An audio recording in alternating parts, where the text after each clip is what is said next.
Hey guys, it's Ashley and today is the last day of August, which means it is time for an August wrap-up. I cannot believe that this month is over, but it is, so I gotta do what I gotta do. I read a total of 6 books this month, which is pretty good considering the first 10 days of the month I wasn't even in the country or doing like any reading. I call it a win. And they were pretty good books too, so let's jump into it. The first book I read this month was The Heir by Kiera Cass.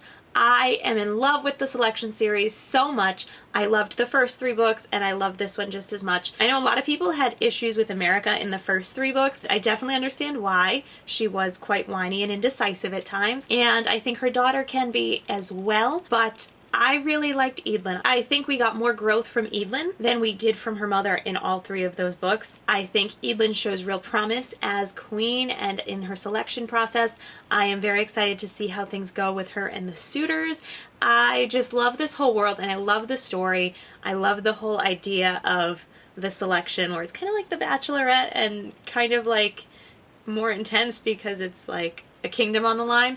I just am in love with this series. I love a lot of the guys in this series. They just seem really cute and funny, and I can't wait to see how the rest of the series goes. I just wish I already had more. I was really nervous because there was a lot of mixed reviews about this book coming out, and I had really enjoyed the Selection series, and I know there were mixed reviews about that, so I was holding my breath, and I was pleasantly surprised. I really enjoy this series. I know it has its problems, and the characters have their problems, but I don't take them too serious, and I treat this series like I treat reality TV. Like, it's just fun escapism, and I really enjoy it. I was in tears on the plane reading this story. The second book I read this month was Choose Your Own Love Story by Elise Mamoun. I got this book at BookCon back in May. I was let down by this book. It's really tiny. I blew through it in like an hour, and it's just what it sounds like. It's a choose your own love story, except I found it more to be like choose your own sex story. It wasn't really love stories. It was more like a series of bad dates and short-lived flings than relationships. It was just a whole lot of hookups, and not even good ones at that. Like, even the ones that you settled down with, quote unquote, were kind of crappy people. I did not enjoy this.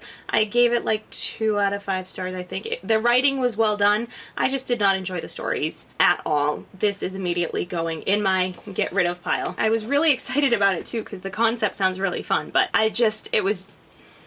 The next book that I read this month was 52 Ways to Live a Kick-Ass Life by Andrea Owen.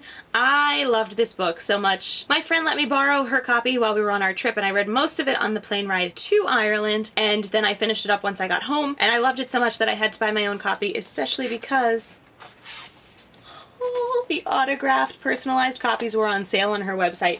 So I have it signed to me, to Ashley, hugs and ass kicking, Andrea Owen. But I highly recommend this. Essentially, it's a self-help book that just helps you deal with multiple issues, and it just gives you ways to live a kick-ass life. Some of them are as simple as being generous. Others are dropping friends that you've outgrown, or letting go of your baggage, moving on from breakups. Like, all those kinds of things are covered in here, and I just really enjoyed her writing style and the way she was just so straightforward about things, but also kind and funny. And there were just a lot of really good tips. Because I was reading this from my friend's book and not from my own book, I couldn't annotate it. So I took like 5 pages of notes in my journal on the airplane while reading this book because I just loved it so much, and there were just so many good things about it. I'm contemplating doing a book talk for this and doing like a compare and contrast with You Are a Badass. If that's something you would be interested in, please leave me a comment down below and I will make it happen. Otherwise, I think I might just include it in a list video that I have coming up. I have an idea for something, and this will definitely be on that. Either way, I will be talking more about this book in the future. This month was a lot of back and forth, like a book that I loved and a book that I hated, a book I love and then a book I hate. And this next book is a book that I very much did not like, and that is Own Your Life by Sally Clarkson. I was very intrigued by this book. I got this book from the publisher to review, and I was very excited about it because the title, Own Your Life, just sounded like it was something really powerful and really exciting and something that was right up my alley about like going for your dreams and doing cool things and having a really awesome kick-ass life. Unfortunately, that's not what I found with this book. There was just a lot of Christianese to it. There was a lot of like very flowery language and a lot of imagery to it, which isn't necessarily a bad thing, but I just found it to be too much for what I wanted, and I found it to be much more own your faith than own your life.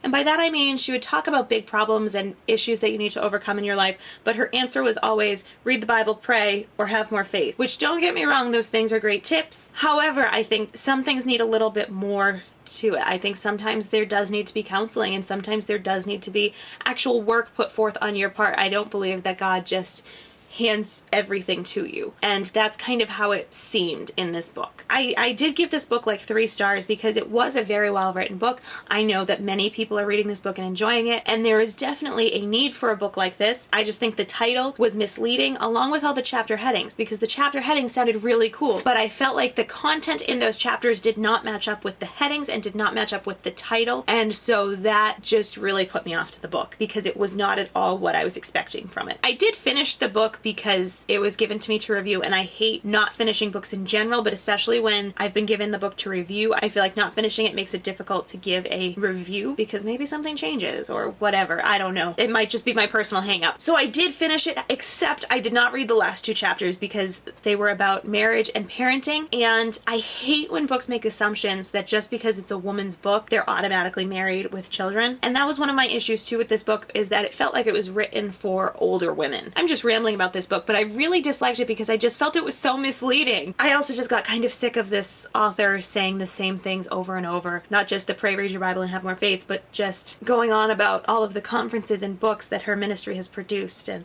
how they've looked back on their life and see all these books and conferences that their ministry has produced, and I get it. There were some good points in it. I did underline some things. If you are looking for a book to build your faith and to learn how to own your faith and master your faith and what this is all about, this would probably be a good book for you. The next book I read this month was You're Never Weird on the Internet, Almost, by Felicia Day. I loved this book. I love Felicia.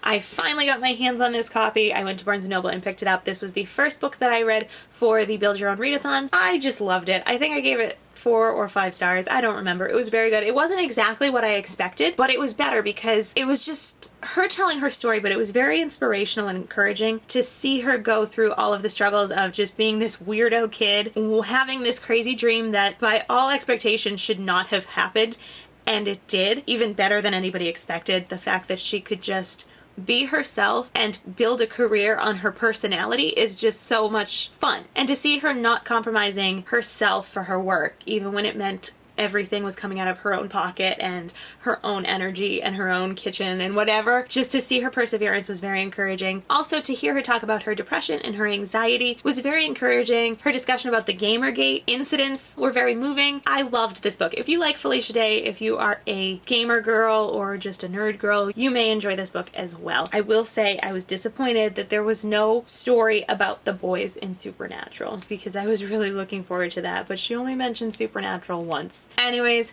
definitely recommend it. Love Felicia, love the book. And the last book I read in August was The Bad Beginnings, the first book in the series of Unfortunate Events by Lemony Snicket. For some reason, I can never remember the name of that series. I really enjoyed this book. However, it was so much darker than I expected it to be. Like, I know it's called A Series of Unfortunate Events, but it's a children's book, so I didn't expect it to be that dark. But the whole thing with the marriage play and all of it was just so dark. I called it horror for children because it was scary. I'm a grown adult and I was scared and nervous for these kids, but I really enjoyed it. I am looking forward to the rest of the series. So those are the 6 books that I read in the month of August. Let me know down in the comments if you have read any of these or if you want to read any of them. I hope you have enjoyed this video. I hope you have a fantastic day, and I will see you in September. Although by the time you watch this, it will be September because it turned September already while I'm filming this. All right. Bye.